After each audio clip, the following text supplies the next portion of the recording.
आज आमच्या कुलदेवता मदलावाडा परब परिवार याची बघल्यात तुम्ही आदलो तो पाठो अधीन न जाल्या कारणान आम्ही देवी सातेरी रवळनाथ यांच्या प्रसाद पाकळी घेऊन नवीन पाट्याचे रोक्षण केलेले आसा.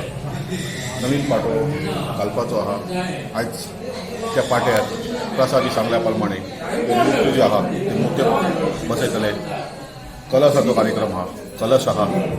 आयज आमच्या मदल्या बंधू हयसर आसत, हे इतर सुद्धा लोक असत, ते सगळे एकत्र जावन त्या बऱ्यापैकी हो कार्यक्रम आम्ही स्थापनेचो कार्यक्रम आरंभ केलेलो आसा. मूर्ती बसून हाडल्या तुम्ही?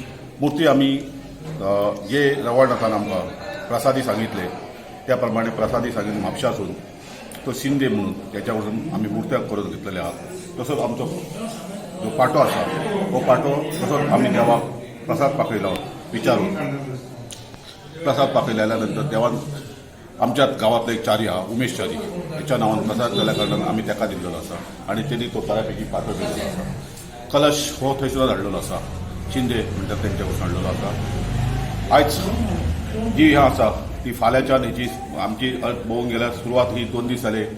बारीक बारीक विधी हे जायत आहात आणि ही खरी सुरवात जी आसा ती फाल्यां आमची सकाळी सुरवात जातली. फाल्यां सुरवात जाल्या उपरांत परवा जो आसा तो ब्रह्मानंद स्वामी यांच्या हस्ते कलश वयर देवळार बसयलो वतलो आणि शेनवार दीस ही सगळी मुर्त्यांची पाट्याची स्थापना जाली वतली. बहुसंख्येन लोकांनी हेचो आस्वाद घेवचो, कारण आमचे जे युवा पिढी आसा आमकां खबर ना हो आदलो केव्हा आमी पाटो बदललो केव्हा हाडलो हो जाणट्यांक खबर ना. पण हे करत असताना आमचे परब बंधू आसात तेंच्यांनी बरो प्रतिसाद दिल्लो आसा.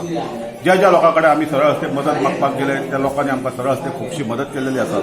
सगळ्या लोकांनी ह्या कार्यक्रमाचो आस्वाद घेवचो, जेणे करून सबंद पेडणे म्हालात जशी आजीर्ण देवळां आसात तिची पुनर्स्थापना जावची आणि लोकांचो सगळ्यांचो ताका हातभार लागचो. थंयसर भजनाचो कार्यक्रम आतां सुद्दां थंयसर भजनाचो कार्यक्रम जातलो, फाल्यां भजनाचो कार्यक्रम आहा, परवाय भजनाचो कार्यक्रम आहा, शेनवाराय भजनाचो कार्यक्रम आहा.